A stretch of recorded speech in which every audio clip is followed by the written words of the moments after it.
Gloria, are you suntanning? Hmm? Yeah. Are you suntanning, Gloria? Are you sleeping? Yes, Gloria likes trucks. Nah, she don't care. She loves the sun just like anybody else.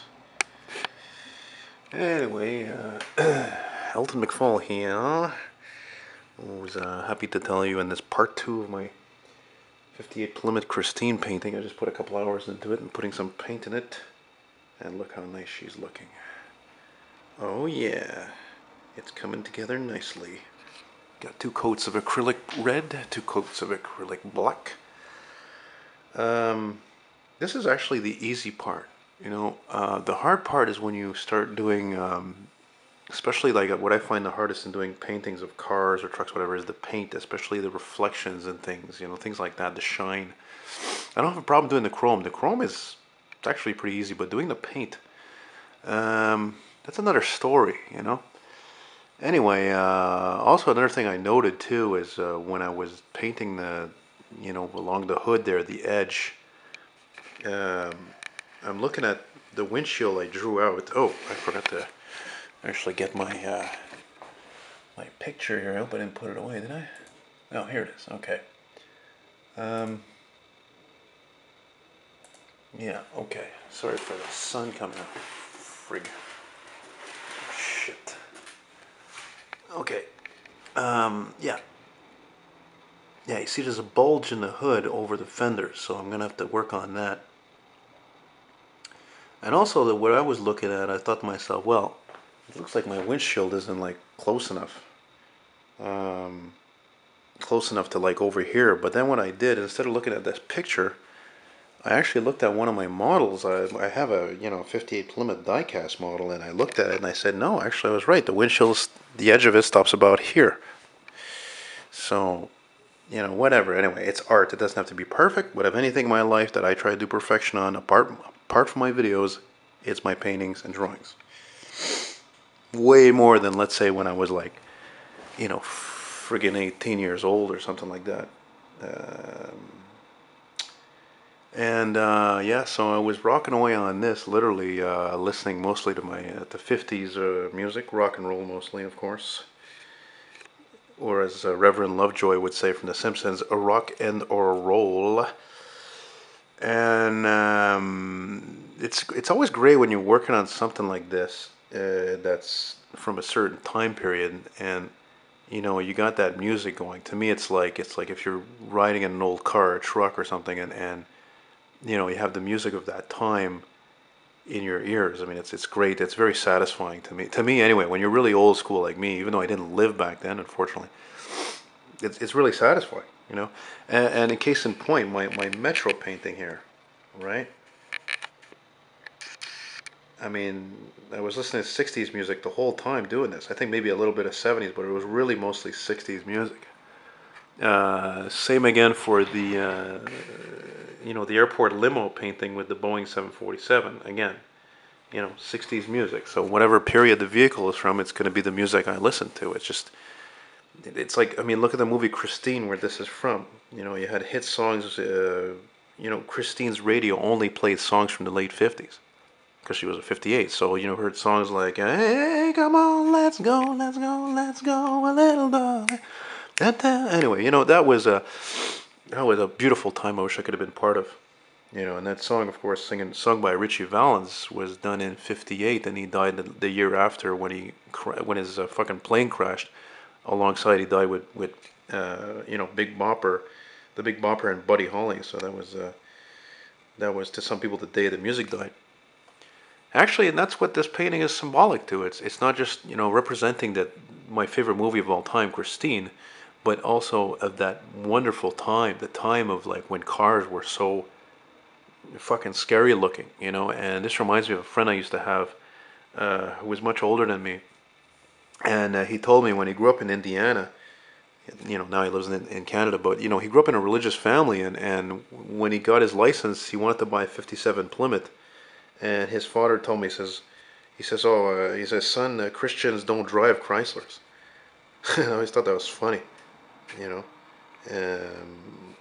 But he also told me when he was a kid, there was a neighbor who had a '58 Oldsmobile, and he went up to it and put mud all over the front because he was scared by the front of it. So what does that tell you? I mean, look at this painting. I mean, I'm not even nearly halfway done, and it looks scary already. I mean, Stephen King, or John Carpenter, I should say, when he wrote this book, he couldn't have picked a more perfect car, uh, for the role, the leading role in this movie. A lot of people don't know, by the way, when I read the book, Christine was actually a four-door hardtop, not a coupe, and that's because, well, that was the writer's choice. That was John Carpenter's choice. So Hollywood, as usually they turn things around, or sorry, I should say they change things so to make it more appealing. They didn't put a. I don't know if it was because the coupe is sexier. Probably there's that, but maybe it's also because a four-door hardtop is hard to find, man. Four-door hardtops were not solid cars. They were maybe even worse than two doors, and they rusted even more maybe. So a lot of four-door hardtop cars, like 57 Plymouths, Dodge, Chryslers, they're fucking rust buckets in these years. And I had a 59 DeSoto four-door hardtop, and that car was only one of I don't know, 1,350, something like that was made, you know. So you see, with me, you don't just get the like what I'm doing or what I see. It's a little history lesson, and because so many of you guys are young, and you watch my channel, and you're much younger than me, and I'm proud of that because I'm like a teacher to you guys. I don't have any kids. What do I have? I have a kitty cat, and she's great. But you guys learning this stuff, and you love this stuff, and that's where I come in. I'm very proud of that. I was working on this painting, thinking to myself, I can't wait to show you guys how this is progressing, because you admire this stuff. You admire what I do, and as much as we live in an incredibly overwhelming technological age, there's still people like me doing stuff by hand, something that'll never change. And might as well turn the camera on me now. And also, yeah, speaking of which, I'd like to give a shout out to one of my youngest subscribers. That's you, Seth. And he's 11, and he's a hell of a great artist. Please check out his channel, Seth Greer. And I mean, the kid's got amazing talent. You got amazing talent, kiddo. I always tell you, and I support you in that. And one day maybe we'll hook up, and you come to Montreal, and we'll go train spotting. And he asked me about this painting, if I was working on it, and when he asked me that, I'm like, yeah, I really do have to work on it. It's just it was so nice lately. I was always going out and film things, and it's still, once again, a beautiful day, even though tomorrow it's going to be pretty shite. So yeah, so it's coming along well, and as I mentioned before, I think that I don't think I'm gonna have trouble selling this once it's done. I mean, I'm not the only fanatic of these cars in that movie. I mean, there's an international Christine Club. What does that tell you? You know, like I said, I have the diecast. I even have a large, Hollywood poster that I bought in Hollywood of that movie, which is of course all folded, unfortunately. But one day I'm gonna frame it. It's an original 1983 large poster, that they would put whatever fucking the movie theater somewhere. And I don't know, I picked it up I think for $10. It's worth a lot more than that today, and I'd never sell that. So yeah, and I'd like to end this video at this point with a little Christine impression, a little what should I say, impression from a scene, one of my favorite scenes. That's at Darnell's junkyard there, and Arnie Cunningham just bought Christine, and it's a shitbox completely, and he brings it in, and the thing is smoking like crazy, and and Darnell's like, doggone it, shut it off before we all choke to death. And he looks at Arnie's friend Dennis, and he says, kiddo, you sold that piece of shit. You ought to be fucking ashamed of yourself. I didn't sell it to him. I tried to talk him out of it. Should have tried harder. And then he turns to Arnie, and he says, okay, that's the last time you bring that mechanical asshole in here without an exhaust hose. You do it again one time and you're out. You hear? This place is for working stiffs. Got to keep food on the table.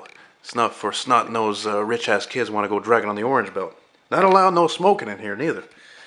You want to have a butt, you go out in the junk pile. Oh, I don't smoke. Don't interrupt me. Don't interrupt me, punk. Don't get smart. And then the dentist turns to him and says, sir, those men are smoking over there. You trying to help your buddy right out of here, Chuck? No.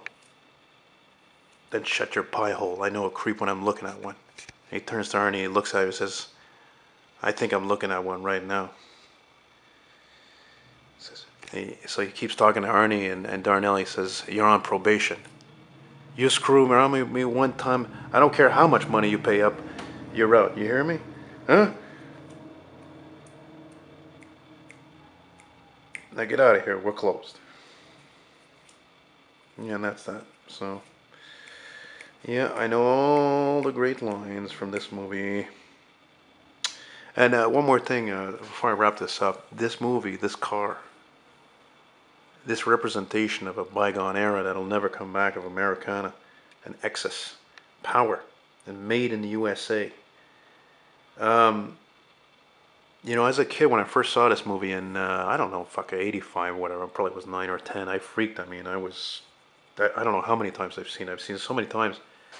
You know, this is really what projected me even further into loving the 50s. Obviously, specifically the cars and the music, the rock and roll.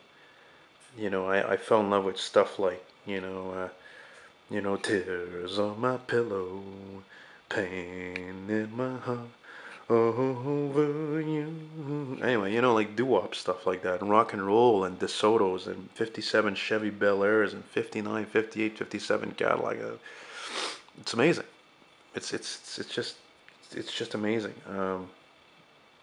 So if I had $1 million, you guys know me well enough. I think you loyal subscribers to know what I would buy. I mean, if I can't find a '59 Cadillac, this would be one of the things I'd buy. I remember years ago I saw Christine like this for sale, man, on eBay. Fucking guy had a buy it now price for $74,000. $74,000 for a '58 Plymouth. Not a Cadillac, not a Lincoln, not a Rolls Royce. So anyway, that was a long time ago. But anyway, so yeah, that's it. And you know me, I can ramble on forever there. But I got a pizza in the oven, and wish you all a very good day, evening, morning, whatever, like I always say, and talk to you soon.